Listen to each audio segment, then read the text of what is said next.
Pag-usapan pa natin ang kakaibang kapihan na ito sa Silang Cavite kasama si Mobile Journal Amy Atienza. Nako Amy, may katapat na yung mga mahihilig sa kape, ano? Timba-timba yung ibinebenta nitong si Boss Coffee ba, ano? Boss Bangketa. Boss Bangketa, okay. Kailan ba nagsimula itong kapihan na ito, Amy? At ano ang kanilang inspiration? Actually, Pops J, kakasimula lang nito 2 weeks ago. 2 weeks ago so, lang? So, lang sila nagbukas, kaya bagong-bago pa. Bagong-bago. Pero sa 2 weeks, nakailang vloggers na din yung pumunta. Kung makikita naman din natin kanina no, sa video, may isa, si Kuya Bunjeng, kung tawagin.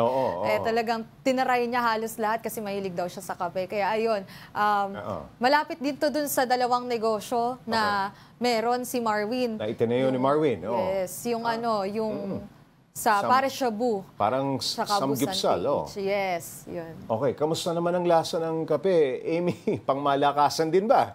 Baka mamaya, puro packaging ang ginagawa. Ano kaya? Pangmalakasan? Sa totoo lang, Pops, hindi ko pa talaga natitikman mismo yung kape. Pero merong mga nag-critic naman doon sa Facebook. Sabi nila, lasang candy naman daw yung strawberry chocolate na in-order baka sobrang nila. tamis. Hindi naman daw, Pops. Sakto lang din naman. Pero ayun nga, dahil nga sa menu nila, meron silang slap soil tsaka rich kid. Talagang asahan natin na mas kakaiba naman yung lasa ng rich kid menu dahil nga yung syrup at yung gatas na ginamit dito. Yung nakita natin sa report mo, yung timba-timbang kape, 2 litrong timbang kape, magkano naman ang benta nila doon? Doon sa 2 litro, Pops J, kapag slap soil, 250 pesos yun. Slap soil? Yes. Pero ibig sabihin na slap soil ay kung medyo budget, budget friendly. For the students daw kasi siya, Pops J. So, pag yung rich kid menu naman, yung in-order 400 pesos yung 2 liters na coffee.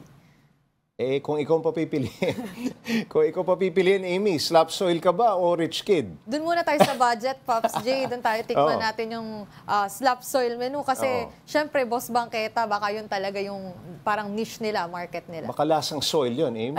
Hindi naman, wag naman sana. Wag naman sana. May plano ba silang magtayo ng ibang branches? Amy, Actually, tinanong ko yan, Pops J, sabi nila sa akin, titingnan daw muna nila kung paano yung magiging takbo nga ng Boss Bangketa Cafe sa Silang Cavite. Kasi, syempre yung Busan PH, yung samgyupsala nila, marami na raw siyang branches sa Calabarzon. Meron sa Naik, meron sa Taal, meron na din ata sa Tagaytay. Pero mga nearby, towns, malapit gusto nila sa Silang. Malapit lang talaga kasi sila na din yung halos nagmamanage na ganun. So, sa Boss Bangketa Cafe, titingnan muna nila kung magiging maayos din ba ang tanggap ng masa. Bakit nga ba tinawag na Boss Bangketa Cafe yan? Yun daw yung naging inspirasyon nila na nakita niya sa online na meron daw sa ibang bansa na medyo street kalye, coffee. yung coffee shop na meron sa kanila. So ayun, naging inspirasyon yun para kay Marwin para magkaroon siya ng coffee shop na parang sa bangketa ba ng Pilipinas para daw ma-experience naman ng mga Pinoy kung paano ba magkape yung mga hindi gaanong mayayaman kasi uso nga daw ngayon yung mga aesthetic na, very minimalist daw. Tagpingyero nga lang Yes, diba? And nakwento din sa akin, Pops J, na galing daw sa warehouse talaga yung mga ginamit niya. So ayun, bumili pa siya at naghanap siya sa mga warehouse sa Cavite para mabuo niya yung shop. Okay, maraming salamat, Mobile Journal Amy Atienza.